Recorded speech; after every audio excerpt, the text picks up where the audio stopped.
Hey guys, I'm back. So I continued prepping that side panel, and I did a bit of painting. I did the stripe, and I painted the top black with that flat black paint. And now what's left here is going to get um, the candy apple red. So what I did was I wet sanded everything down so that it's smooth. There's a line there where the sort of glossy part and the flat black meat. There's you can't feel that line there at all because I wet sanded it. You can just sort of see it. But so next thing for painting, so an actual painting tip is after everything's sanded and flat, you wash it with soap and water. I do that when I'm wet sanding. Tape everything off, and I recommend getting good tape. Don't use the dollar store shit because the edges aren't like the lines where the paint, where when you remove the tape, they're a lot nicer with better tape, and it removes better. It doesn't tear as easy. It stays together better. It's just a better thing. And for saving $1, like, get the good stuff. And then wipe it down with some solvent, a light solvent of some sort to remove any grease or oil so you don't get fish eyes and stuff. And then the last thing is that yellow cloth there. That's tack cloth. That's, I think, a Bondo one or whatever. I don't think it matters, but because I'm painting in my little makeshift paint booth, it's my brewery. I'm just using my extractor fan. This plastic causes a lot of static, and when I walk in here, like, this thing probably attracts dust like crazy, and hair and everything. So you want to remove all that before you paint, right immediately before you paint, so that none of it's there, and get this airflow going like a bit before you want to paint, so that there's like a steady stream of air for quite a while, and it sucks all the dust and shit out to sort of eliminate your dust situation.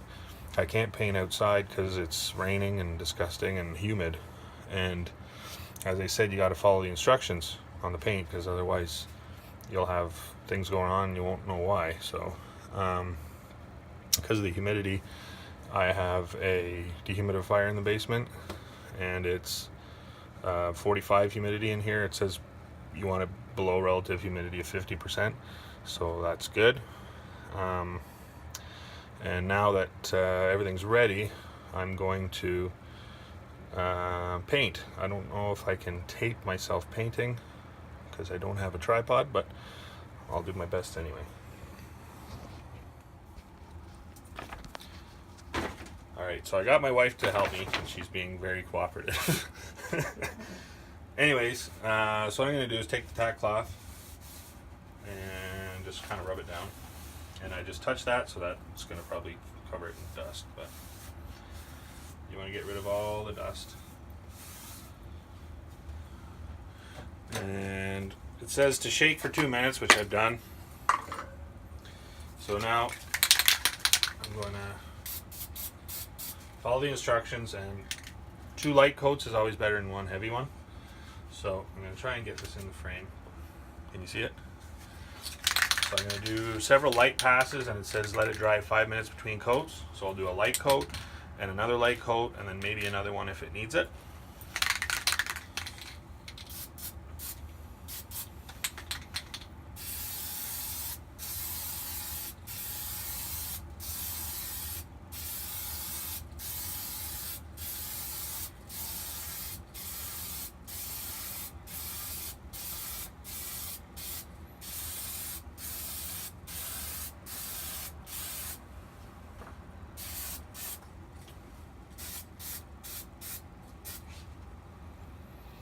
That's what we're going to stop at for now, and I'm going to do another coat in a few minutes, and I'll get back to you then.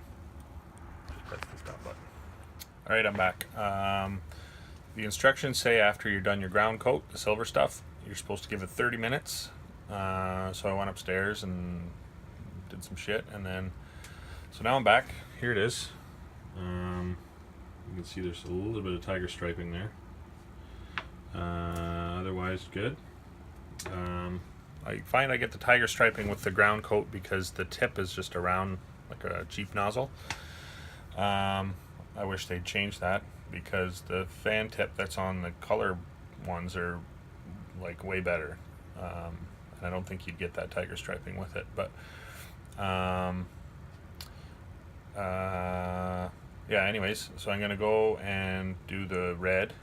The thing with when you're doing the candies is because it's a translucent color cover, you have to sort of match it to the other panels that you're doing, because if you go too light, it won't have the right tint and it'll sort of not match when you put it all together on the bike. So I'm going to do 2 quick light coats, let them do their thing, then I'll bring down another panel that I've already done, and then so I can match it and make sure that they look the same. And my assistant isn't wanting to help me right now, so unfortunately I'm not going to be able to show you the painting, but it's same thing. Keep it away 8 to 10 inches like it says. Smooth steady passes, and go light, don't go heavy, because you don't want runs and you don't want globs and stuff.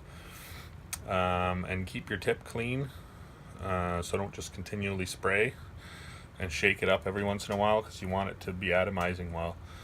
So anyways, I'll show you what it looks like after a couple passes. Right, so I've done, there was 2 coats with 3 passes each, and then I did 1 last light coat with 1 pass, and just with the shitty lights in here you can see it looks pretty good. So now what I'm going to do, it's sort of something I learned the hard way, but it doesn't take long for this to tack up, so I'll just touch the tape to see how it's doing. And it's already, I'm not getting it on my finger, it's tacky. So when it's at this state is when you take the tape off, and that's sort of an important thing. If you wait too long, it will, as you're peeling the tape off, you'll actually peel the paint off as well.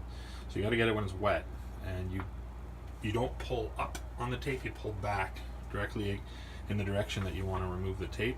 That way you'll sort of, instead of pulling up on the tape from the plastic, you'll sort of cut it, it sort of tears it, and you get a much cleaner, smoother line, because you don't want to have sort of frayed edge looking pinstripes, right?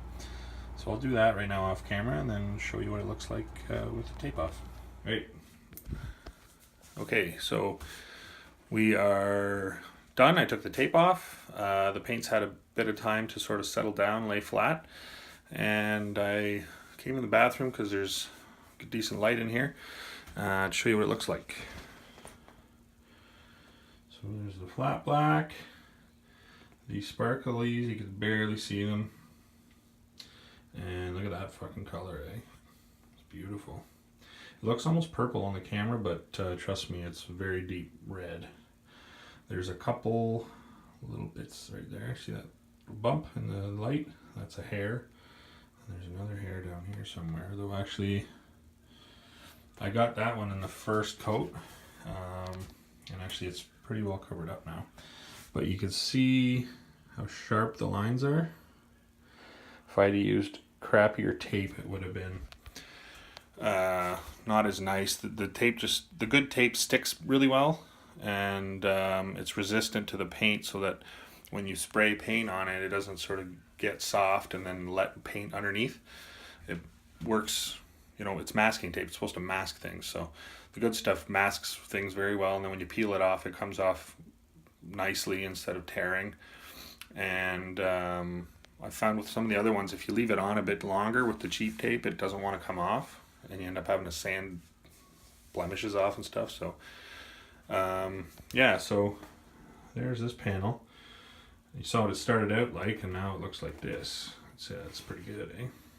And when this is all ready, and all my panels are done, I'm going to sand them all down very, very, very lightly, just to take the sheen off of some of the glossier parts and sort of make them all homogeneous. And then I'm going to clear coat it. I'm using DuPont I think it's called Panel Clear or something like that. It's a 2-part system, and I'll talk about that in the next video.